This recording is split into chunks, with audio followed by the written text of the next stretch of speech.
Welcome to Artist in Review. I'm Orlando Hodges. We have Alfreda Merman and Toni Chiapelli here today with us. They are the Artists of the Month at Troy Public Library. Welcome to the show. Thanks. Glad to be here. Now, your title of your art exhibit this month is called Three on the Road in Italy. Correct. Is that correct? Correct. How did you come up with that theme, that title? Well, actually, it was my grandma who came up with the title. We all went to Italy last September. Frida's a student of my grandma's. And the late bloomer. That's great. That's great. And so your work evidently is all about Italy. And our trip. And your trip. So what would a person expect to see in this exhibit when they come to the Troy Public Library to see Three on the Road in Italy? What kind of work do you have? Watercolors? Are they photographs? What are they? yeah, mine are photographs. Some of them are black and white, but I do have color in there too. Venice, we went everywhere. We went to Milan, Venice, Rome, little Italian cities.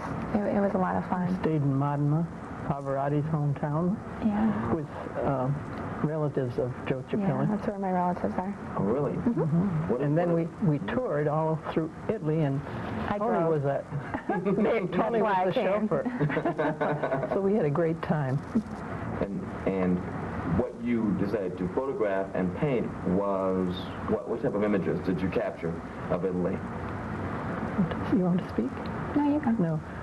We tried to get the flavor of the country, and I think we captured it in our work and in our memories. It was wonderful. Yeah, I got a chance to photograph in black and white. I've never done that before. And I really like abstract art, and mine are photographs, but I like them to almost look like paintings.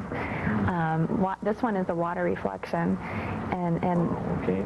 yeah. So it's a water reflection? Yeah. Where was this taken? This is taken at the Villa Adriana, which we took a tour from Rome. I took a tour, and it was one of the tours that we took. It was a lot of fun. So what were you trying to capture in this particular work? Because it says abstract, right? Yeah. So you wanted to capture the mood of the water? Was it the background of the trees? What is this illustrating for you?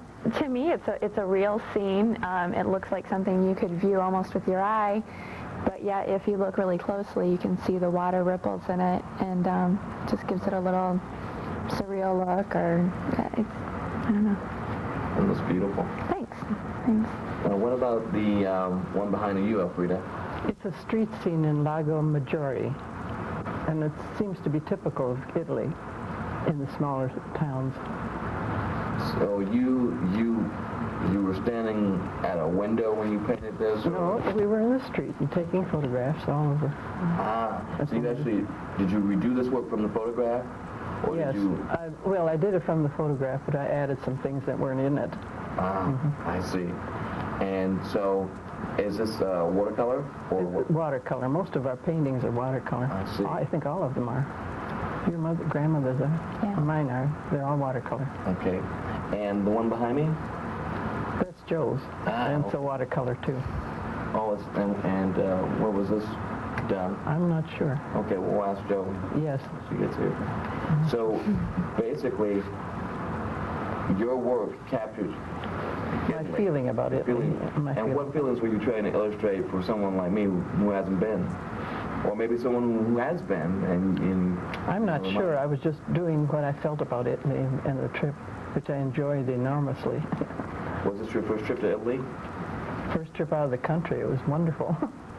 And so, is there a richness of color in Italy, or is it bland? Is it flatland? Is it hill? I don't know. The people are so warm that it makes you feel that the country's colorful, and I don't think it's all that colorful. Do you? No, it's old. All of Italy is old and kind of not decaying at all. It makes you feel that the color is rich because of the feeling of the people. And so, did you Did you basically capture street sides, parks, beaches, or did you We had everything. villages, or? We did everything. We traveled by motor car, not in just the three of us. Since Joe spoke the language, we were able to get around, and Toni did the driving. We had a great time, but we saw most of Italy like tourists mostly do not see it because they're in tours. Yeah, exactly. And so it was really fortunate that we had a car and we could take some small winding roads throughout the countryside, and I think that's how we saw some of the really good parts of Italy. The little towns, and it was a lot of fun. And they had relatives. We got to meet with them and have dinner with them. We got the feel of the country. I hope we captured some of it on canvas. Sounds like you had a lot of good food, too. Absolutely. We really did. And wine. The best food was food that our relatives made.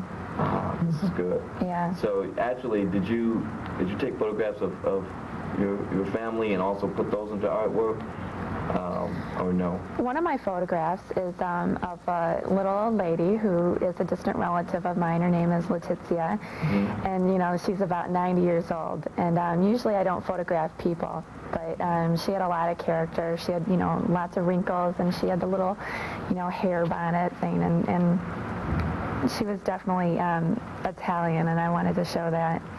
That's pretty good. Yeah. Now, actually, you're both students of Joe, of your grandmother, or are you? Did you take photography separate from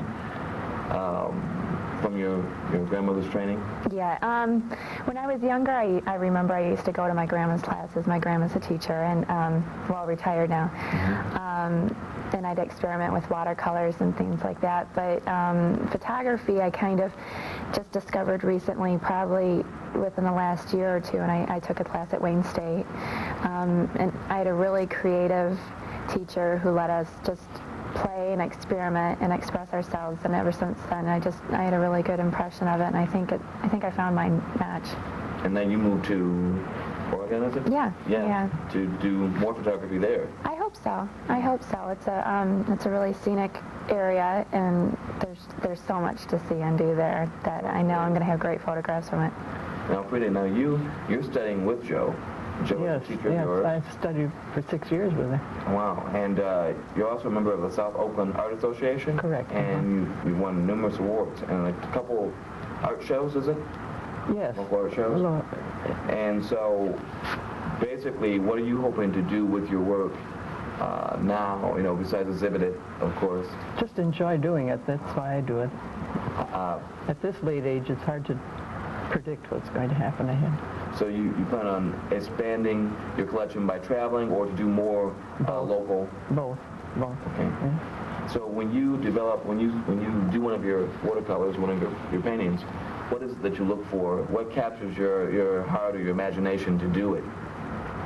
Well, for me, it's hard to explain. It's something I have a feeling about, and it's not easy to explain. Mm-hmm. So it's a feeling. If you have the feeling, it comes out well, and if you don't, and you're attempting to do something mechanical, that's the way it turns out. Is it the same for you, Toni? You get a feeling about a photograph? Oh, yeah, that's true. And like what you were saying, if you're not excited about the picture, if I'm not excited about the picture when I'm taking it, I can tell it's not going to be a good photograph. If I can feel this great excitement in it, I know it's going to be good. I'm rarely, I think, surprised with a photograph that came out like a lot better than what I thought it would. Usually I can tell if it's going to be a good photograph because I get a feeling. So it sounds like Italy was just about good feelings for both of you. Absolutely. And that created your work. That created the impetus for you to photograph, to paint. And so if a person, when a person comes to see, or a family comes to see the exhibit, Three on the Road in Italy, what do you hope that they feel? What do you hope that they capture from this exhibit? I hope they get a feeling of warmth, which I had about Italy. And history, I think, history and warmth. I hope that we capture that. I hope that they can see some of the places that they might not ever get a chance to see, like Venice and Rome. It's a good experience. I think people should see it if they get a chance. Well, thank you very much, Frida Marmon and Toni Chiapelli. Thanks. We'll be back with Joe Chiapelli.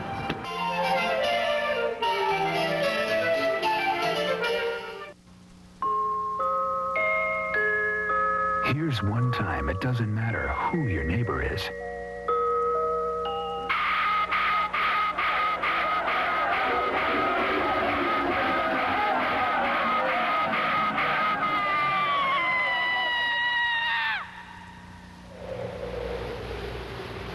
Here's the other. Life's too short. Stop the hate. Welcome back to Artist in Review. Now I'm being joined with Joe Chiapelli. Joe is also the Artist of the Month at Troy Public Library. Joe, welcome.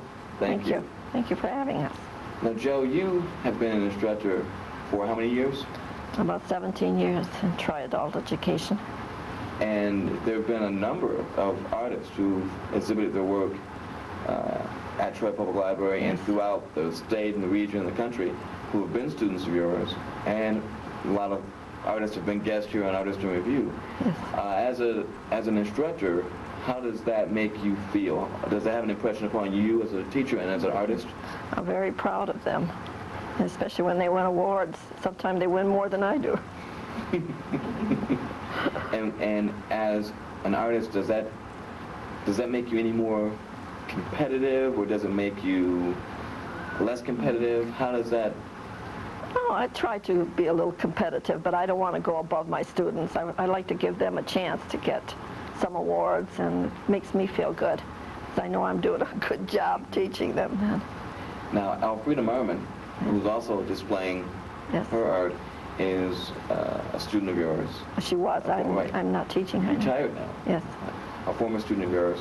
And Toni, your granddaughter, is also displaying her work. How does it feel to work with them, in this setting? Well, it was a lot of fun. A lot of fun, too. I was proud of all that Frida did at this exhibit. She really worked hard to get it together. How and when did you decide to go to Italy? Well, I just mentioned it one day in class that I wanted to go to Italy, and I was looking for somebody to go with me, and Frida just popped up and said, I'll go. And then with Toni, we just needed a driver, and she knows how to drive the stick shift, so I took her. Good reason.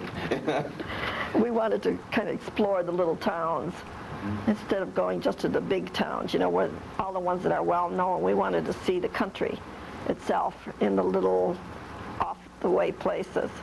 And I knew the only way I could do it was with a car, and I couldn't drive a stick shift, so I had to take Toni along. Now, that seems to be what is a great novelty about this particular exhibit, is that you didn't just stick with the main thoroughfares. You wanted to go to the back roads, the small towns and villages. Now, your ancestry is Italian. Yes. Okay. So you went to visit family. Yes. And how much of that for you helped you to capture the feeling, or did it hurt because you were familiar? Oh, no. It just made me all the more interested in what was there, because my dad was born there. And I always wanted to go back to see the land that he was born in. I mean, there were so many places that he would talk about, and I wanted to see these places.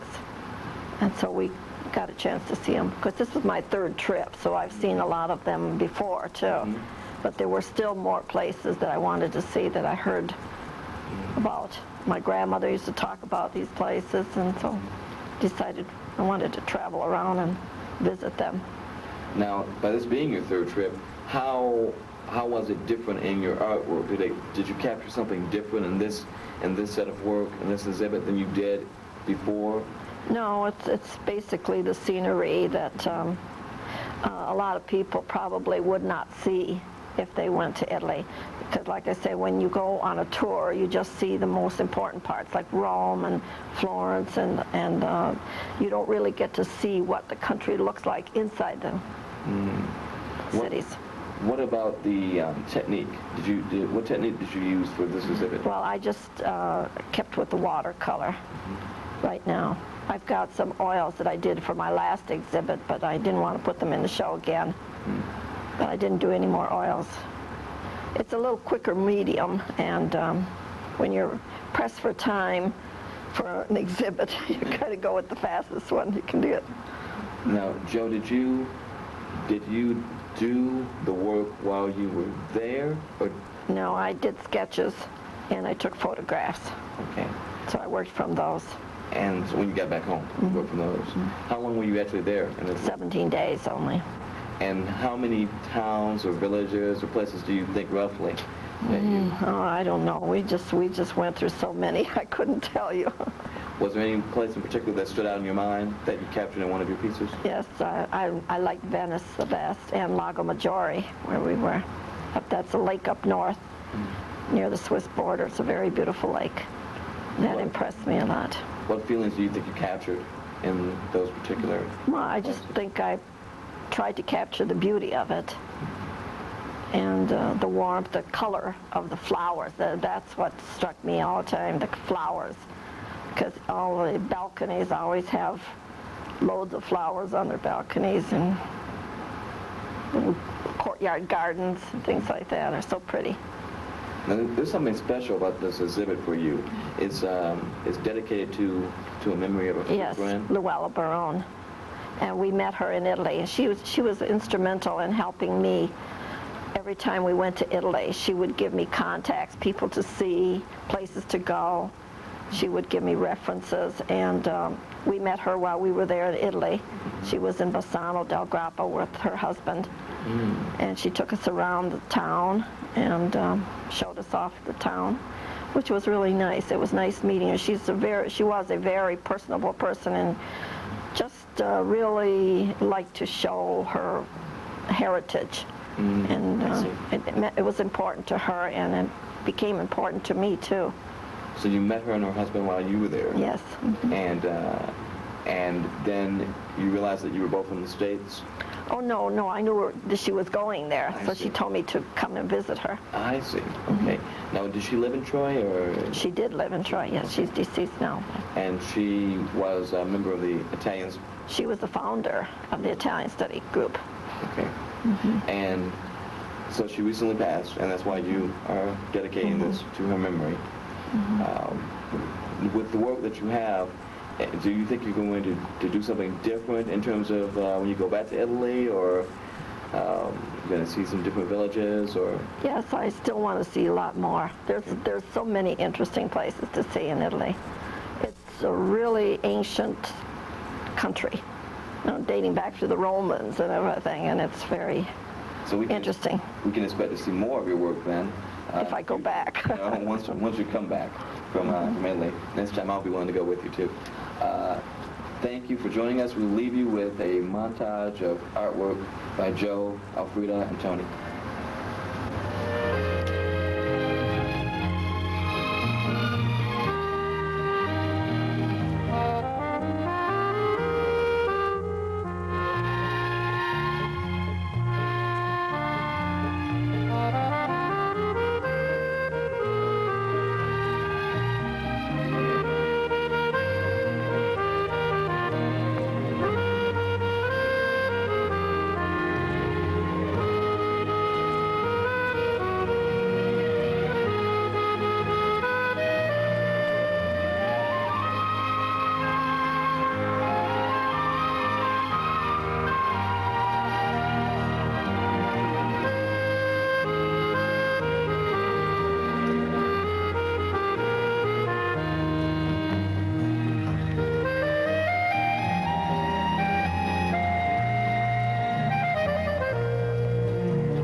developing nations, the sun may prove to be one of the most valuable energy resources ever tapped. To help countries such as Zimbabwe and Ecuador take advantage of this plentiful resource, NASA's Lewis Research Center in Ohio, working with funds from the United States Agency for International Development, has overseen the creation of a photovoltaic-powered system for remote health facilities. This system converts solar energy into the electricity necessary to power the various lights and equipment used in these medical clinics. The project manager is Stan Marsick. We aim to demonstrate to the people out in the third world that even though this is a high technology, the high technology is really only concentrated in the photovoltaic cell itself. The rest of the system, which we call the balance of system, is really composed of so-called off-the-shelf items. And for that, they can perhaps even develop their own industry and gain the technology how to acquire these items fairly quickly. The photovoltaic-powered medical system, using space-generated technology to satisfy energy requirements for remote areas.